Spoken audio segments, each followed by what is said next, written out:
मित्रों नमस्कार, मैं हूं राकेश कुमार। आप देख रहे हैं मत अभिमत। मित्रों, विशेष सर्वेक्षण संविदा कर्मियों का आंदोलन अब भी जारी है। हालांकि सारे लोगों को बर्खास्त कर दिया गया है। आपने देखा होगा कि एक आवश्यक सूचना जारी की गई थी विभाग द्वारा और वीडियो के माध्यम से, सोशल मीडिया के माध्यम से एसीएस दीपक कुमार सिंह ने भी अपनी बातें कही थी। लोगों से कहा था जो ये संविदा कर्मी हैं कि वो वापस आवें और उसके लिए उनको एक अपील अभ्यावेदन देना होगा और उस पर कार्रवाई होगी। मतलब उसको देखेगा विभाग और पुनः वो काम पर वापस आएंगे। लेकिन इसमें भी कई तरह की विसंगतियां सामने आई हैं। जैसे पहली बार जब ये आया तो इसमें हुआ कि 100 लगभग लोगों ने अभ्यावेदन दिया है, जिसमें से 54 लोगों का हो गया है। उस पर भी चर्चाएं हो रही हैं कि यहाँ पे पिक एंड चूज करके लोगों को लिया जा रहा है। मतलब कि जो लोग प्रखर रूप से विरोध में थे उन पर अभी भी तिरछी नज़र विभाग की है। जो बातें आ रही हैं, सच्चाई क्या है यह तो भीतर जाने के पर पता चलेगा। लेकिन ये सारी चीज़ें आ रही हैं। आज भी एक इसी तरह की सूचना कहें जारी हुआ है और इस सूचना में यह कहा गया है कि जो देखिए, ये जो संविदा कर्मी हैं इसमें कई लोग हैं। सहायक बंदोबस्त पदाधिकारी हैं, फिर अमीन हैं, फिर लिपिक हैं, कानूनगो हैं और इसमें सबसे बड़ी संख्या अमीन की है। तो इसमें यह बताया जा रहा है कि अमीन की जो नेता हैं, अध्यक्ष हैं रोशन आरा, उनके सहित 710 लोगों ने अभ्यावेदन दिया है। यह क्या है, ये किस चीज़ की सूचना दी जा रही है, इस बात को समझिए। कल भी हमने कहा था कि यह जो अपील करने की बात आ रही है यह थोथी दलील है विभाग की। विभाग ने ही बर्खास्त किया और विभाग ही फिर कह रहा है कि आप अपील कीजिए और आपको हम काम पर रखेंगे। ऐसा कहीं आपने सुना है कि लोअर कोर्ट ने किसी को कोई सज़ा दे दी और फिर वह जज उस व्यक्ति को कहे कि ऐसा करो, तुम फिर मेरे यहाँ ही अपील करो और हम तुमको सज़ा माफ़ कर देंगे? अगर अपील करनी पड़ती है, करता है कोई, तो डिस्ट्रिक्ट कोर्ट का अपील हाई कोर्ट में किया जाता है। उस बात को भी अगर छोड़ दें तो आप देखें कि बजाब्ता सेवा शर्त में इस तरह की चीज़ें हैं। बजाब्ते कानून में ये इंगित है कि अगर आपको कोई हटा रहा है, इस तरह से आपको बर्खास्त किया, तो इसका अपील 45 दिनों के अंदर में आप कर सकते हैं। और इसको लेकर आपको याद होगा कि पिछले दिनों हमारे मित्र कुमार अमित जी गए थे, जो एक्टिविस्ट लॉयर हैं हाई कोर्ट पटना के। उन्होंने बाज़ाब्ता ये सर्वेक्षण कर्मियों का जो हड़ताल चल रहा है, हड़ताल स्थल है, धरना स्थल है गर्दनी बाग, वहाँ वो गए थे और उन्होंने सारे साथियों को संबोधित किया था और बताया था सारे कानून का प्रावधान। तो जब ये ऑलरेडी प्रावधान है तो उसी चीज़ को फिर क्यों किया जा रहा है? इसके पीछे क्या कारण है? कारण कई हैं और ज़रा गौर से इन चीज़ों को सुनिएगा, समझिएगा। हालांकि आप हमसे ज़्यादा समझते हैं, चूँकि इतनी मजबूती से जो लड़ाई लड़ रहा है वो नासमझ तो हो नहीं सकता है। लेकिन फिर भी देखिए, ये जो आपकी लड़ाई है, संविदा कर्मियों की लड़ाई है, यह लड़ाई अब राष्ट्रीय स्तर पर चला गया है। यह दूसरी बात है कि शुरुआती दौर में इस लड़ाई को लोग बहुत छोटा समझ रहे थे, लेकिन सोशल मीडिया के हम जैसे पत्रकारों ने जो सामाजिक मुद्दों को उठाते हैं, अन्याय के खिलाफ आवाज़ उठाते हैं, उन लोगों ने इस पर काम किया और लगातार इसको जन जन तक पहुंचाते रहे। लेकिन 10 तारीख को जबकि आप अंदाज कीजिए कि कोई भी मीडिया घराना, जो अखबार कहें या टीवी चैनल्स कहें, वो इसको तवज्जो नहीं दे रहा था कारण शायद उनको लग रहा था कि इससे टीआरपी नहीं मिलेगा, या फिर कहीं ना कहीं सरकार के विरोध में जाने की बात थी। तो ये सारी बाध्यताएं भी उन लोगों को होती है, क्योंकि ये सारे घराने जो हैं कहीं ना कहीं राजनीतिक घरानों से जुड़े होते हैं। लेकिन सोशल मीडिया इस पर लगातार काम करता रहा, जबकि ये सारे लोग बाजाप्ता लगभग महीने दिन से 25-26 दिनों से धरना पर बैठे हुए थे। 15 दिनों से ज़्यादा से लोग भूख हड़ताल पर बैठे हुए थे। ये एक बहुत बड़ी बात थी, और उससे भी बड़ी बात थी कि इतने के बावजूद विभाग, सरकार का कोई भी नुमाइंदा इनसे वार्ता तक करने को तैयार नहीं था। तो ये एक बड़ी बात थी, ये एक सामाजिक, या यूँ कहे कि कानून को धत्ता बताने वाली बात थी।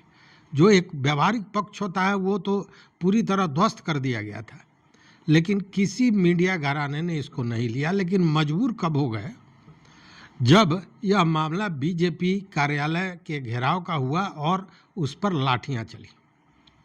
जब लाठियां चली, सर फूटा, तो लोगों को हुआ कि अब तो ये बड़ा चीज़ हो गया है और अब इसमें टीआरपी मिलेगा। तो सारे लोग होने लगे। आज देखिए आप टीवी पर एबीपी न्यूज़ देखिए, न्यूज़ 24 देखिए, हर जगह अब संविदा कर्मियों की बात हो रही है और डिबेट्स हो रहे हैं। क्यों हो रहे हैं? इसलिए हो रहे हैं कि अब यह मामला राष्ट्रीय स्तर का हो गया है। और इतना ही नहीं, आप ये देखिए ना कि भाजपा के राष्ट्रीय अध्यक्ष को भी भगोड़ा घोषित कर दिया। कई अखबारों में, कई जगह आपने देखा होगा, सोशल मीडिया पर तो छाया हुआ है। लेकिन फिर आते हैं वही बात कि जब अपील करने का प्रावधान है तो ऐसी कौन सी मजबूरी हो गई कि विभाग के एसीएस दीपक कुमार सिंह द्वारा बाजाप्ता एक वीडियो बनाकर जारी करना पड़ा कि आप अपील अभ्यावेदन दे सकते हैं और उस पर विभाग कार्रवाई करेगी, मतलब आपको लिया जाएगा। उसके विषय में भी जो भाषा है उस पर भी हमने कल आपको बताया था सारी बातें कि वो भाषा भी कहीं से एक्सेप्टेबल नहीं था। फिर भी इसके पीछे कई कारण हैं। सीधा पहला कारण तो ये है कि मामला अब जन जन तक पहुंचने वाला हो गया है, तो विभाग यह दिखाना चाहता है कि वह आंदोलनकारियों के प्रति, ये जो सर्वे के लिए संविदा कर्मी हैं उनके प्रति बड़ा संवेदनशील है, उनके लिए सोच रही है। दूसरी बात कि जब इस आंदोलन को अलग अलग संगठनों द्वारा, अलग अलग कई राजनीतिक पार्टियों द्वारा, कई सामाजिक संगठनों द्वारा या समाज के अन्य वर्ग द्वारा, जैसे अधिवक्ताओं द्वारा, रिटायर्ड लोगों के द्वारा, इन सारे लोगों का समर्थन मिलने लगा है, तब भी कहीं न किरकिरी होने लगी है। और तब अपने को साफ सुथरा दिखाने के लिए इस तरह की अपील की जा रही है। चूँकि लोगों ने देखा है कि विभाग ने किस क्रूरता के साथ इन संविदा कर्मियों के साथ व्यवहार किया है, उसे क्रूरता ही कहेंगे, उसके अलावा कुछ नहीं। कि बिना पूछे, बिना कारण पूछे, बिना कोई वार्ता किए, बिना बातचीत किए, कुछ भी नहीं, सीधे एक साथ इतने लोगों को बर्खास्त कर दिया गया। ये क्रूरता नहीं तो और क्या है। दूसरी बात कि नियम कानून कुछ भी नहीं, मुख्य कानून 6। नेपाल में पहले ये चलता था, जब राजशाही हुआ करती थी तो कहा जाता था कि मुख्य कानून 6, मुंह से जो बोल दिया वही कानून है। तो यही स्थिति अभी विभाग कर रही थी। दूसरी बात कि विभाग यह भी दिखाना चाह रहा था कि हम तो बार बार अवसर दे रहे हैं इन लोगों को, लेकिन ये लोग खुद नहीं आ रहे हैं। अवसर का मतलब वो अवसर जिसको हम धमकी कहा करते थे कि आ जाइए 30 तारीख तक, नहीं तो बर्खास्त कर दिए जाएंगे, फिर आ जाइए 3 तारीख तक, अन्यथा बर्खास्त कर दिए जाएंगे। और फिर 3 तारीख को बर्खास्त कर दिया गया रात के 2 बजे के बाद। तो यह दिखाने के लिए कि बार बार हम समय दे रहे हैं, मौका दे रहे हैं, ये लोग आ नहीं रहे हैं, इसलिए भी ये अपील किया गया। दूसरी बात कि यह अपील करके विभाग उन नेताओं को भी कहीं ना कहीं भ्रमजाल में रखना चाहता है। वो कह रहा है कि नहीं साहब, जब नेताओं का दबाव, देखिए ऐसा नहीं है कि नेता सारे लोगों ने जो बात सुनी है वो इस पर दबाव नहीं बना रहे हैं, दबाव तो बना रहे हैं। तो उन लोगों को भी भ्रम जाल में रखने के लिए कि देखिए हमने तो रास्ता खोल दिया है कि वह सारे लोग चले आवें, इसलिए भी अपील की जा रही है। मतलब यहाँ भी एक भ्रम पैदा किया जा रहा है। लेकिन इन सारे चीज़ों के बाद सबसे बड़ा जो लोगों का कहना है, जो इस पर नज़र बनाए हुए हैं, उन सारे लोगों का कहना, और ख़ासकर हमारे जो ये संविदा कर्मी हैं जो बैठे हुए हैं आंदोलन पर, उन लोगों का भी यह मानना है कि यह अपील बुलाने के लिए नहीं है, यह अपील आंदोलन तोड़ने के लिए है। कि जब यह अपील की जाएगी तो 1 महीने से लोग बैठे हुए हैं हड़ताल पर, कोई सुनने वाला नहीं है, बर्खास्त कर दिया गया, तो उसमें बहुत सी ऐसी परिस्थितियों से घिरे हुए लोग भी हैं जो एक तरह से कहें कि कहीं ना कहीं परेशान हैं, लाचार हैं। उनके लिए नौकरी बहुत बड़ी चीज़ है। और ऐसे भी आज के दिन में बाबा धाम जाके आप भगवान भोलेनाथ का दर्शन कर सकते हैं, लेकिन नौकरी का दर्शन होगा कि नहीं यह तो किसी को पता नहीं। वैसी स्थिति में यह अपील करके यह हुआ कि जो डरे सहमे लोग हैं वो आ जाएंगे, और जब आ जाएंगे तब होगा क्या, आंदोलन टूट जाएगा, आंदोलन कमज़ोर हो जाएगा, समाप्त हो जाएगा। और इसीलिए आज जो फिर एक सूचना आई है, जो विज्ञप्ति जारी की गई है, उसमें अब बताइए 710 लोगों ने अपील आवेदन दिया, यह महत्वपूर्ण हो सकता है। लेकिन इसमें यह जोड़ना कि रोशन आरा जो अमीन संघ की नेता हैं, उन्होंने भी यह दिया है, और उसमें उन्होंने कारण यह बताया है कि वो उनका स्वास्थ्य अच्छा नहीं था, इसलिए वो नहीं आ रही थी। अब जरा इस बात को आप सोचिए, यह इसलिए कहा जा रहा है कि लोगों में यह संदेश जाए कि जब नेता ही भाग गया, उस स्थिति में हम रह के क्या करेंगे, यह संदेश देना था। आज जो विभाग ने ये जो जारी किया है उसका संदेश यही है।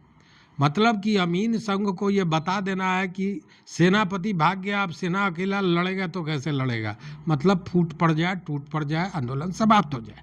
लेकिन इन सारे चीज़ों के बाद विभाग की विश्वसनीयता अब इतनी नीचे गिर गई है कि इस पर आंदोलनकारी भरोसा करने को तैयार नहीं है। और इसीलिए यह जो 710 लोगों की बात कर रहे हैं, अगर यह सही भी है तो यह बहुत छोटी संख्या है।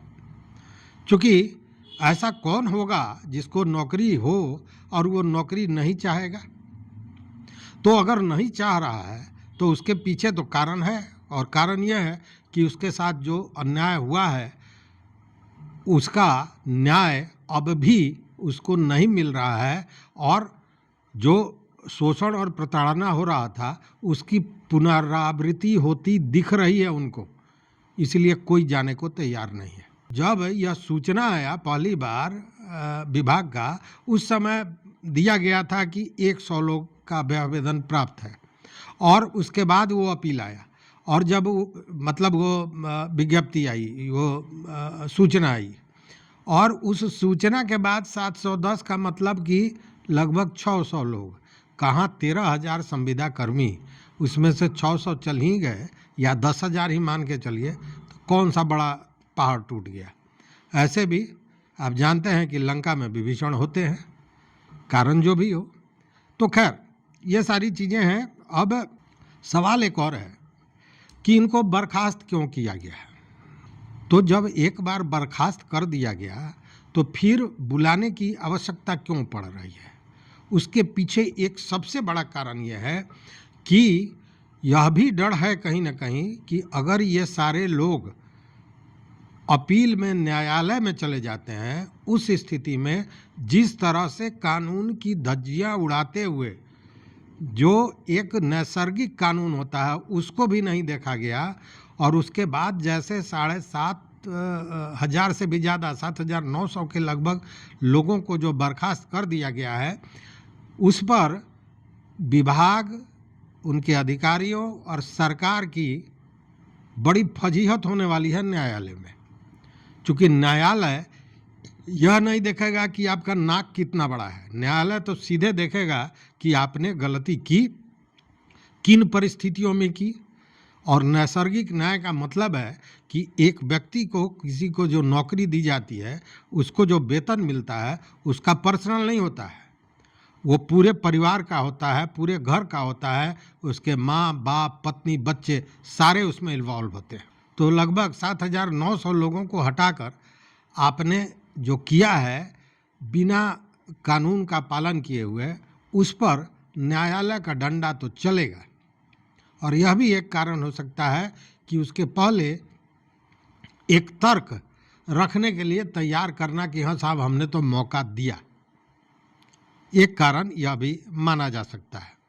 यहाँ एक चर्चा और बड़ा आवश्यक है।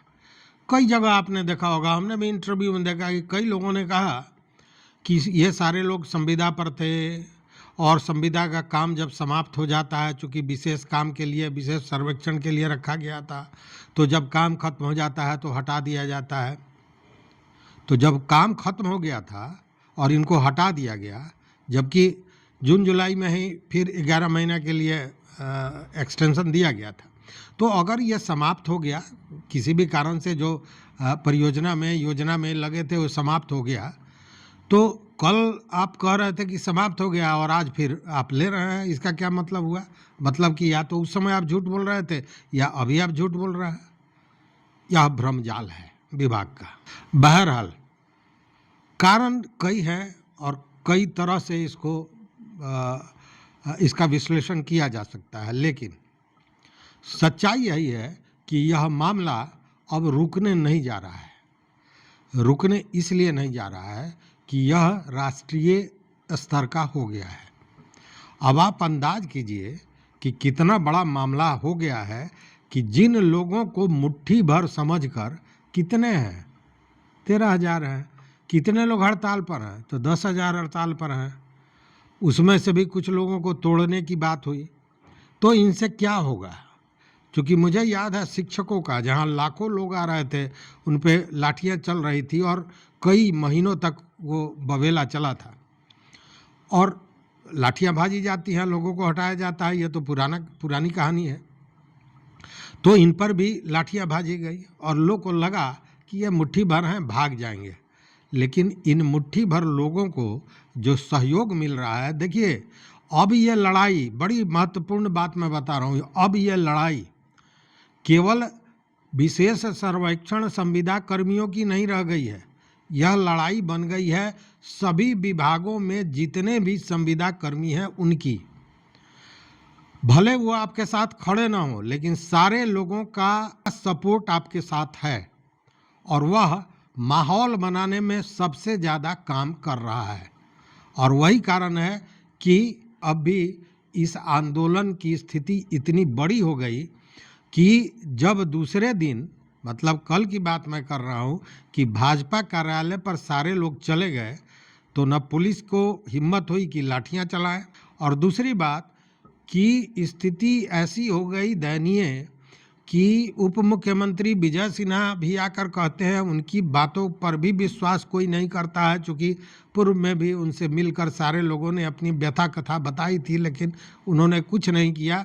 और अंततः भाजपा के राष्ट्रीय अध्यक्ष जेपी नड्डा को उस जगह पर आने से रोक देते हैं ये आंदोलनकारी, और भाजपा के नेताओं को लगता है कि अगर वो यहाँ आ जाएंगे तो बिहार की जो हम चर्चा करते हैं, भाजपा के लोग जो बिहार की चर्चा करते हैं आला कमान को कि बड़ी अच्छी व्यवस्था चल रही है, डबल इंजन की सरकार है, उस इंजन के सरकार का वैक्यूम खुल चुका है, यह दिखाई दे देगा। इसलिए वो उनके बैठक का जगह ही बदल देना पड़ा, हिम्मत नहीं हुई कि उनको लेके आए, और ये सारे नेता भी पतली गली से पीछे से निकलकर भागे थे, मैंने कल बताया था।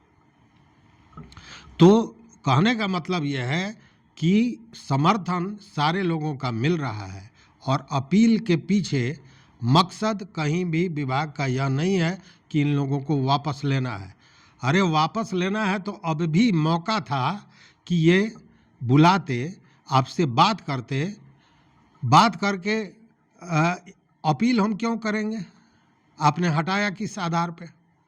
आप सीधे जिस तरह किए थे उस तरह सारे लोगों को वापस कर दें। मंत्री संतरी जो भी हैं ऊपर के लोग, उनसे अनुमति लेते, कैबिनेट से पास करा के करते। मंगल को कैबिनेट था कि हाँ वो बर्खास्तगी सामूहिक जो हुई थी वो उसको निरस्त किया जाता है, कैबिनेट फैसला ले सकता था। लेकिन ऐसा नहीं करके अपील करने का एक आडंबर बनाया गया। और उसके पीछे सबसे बड़ा कारण जो मैंने बोला कि यह लड़ाई केवल आपकी नहीं रह गई। आज आपने देखा होगा कि इंजीनियरिंग पॉलिटेक्निक के जो लोग हैं, जो इंजीनियर्स हैं, जो वहाँ पे काम कर रहे हैं, लैब टेक्नीशियन हैं, अनुदेशक हैं, ऑपरेटर हैं, ये सारे लोग पहुँच गए थे आज जेडीओ कार्यालय में, और वह भी सारे संविदा पर हैं।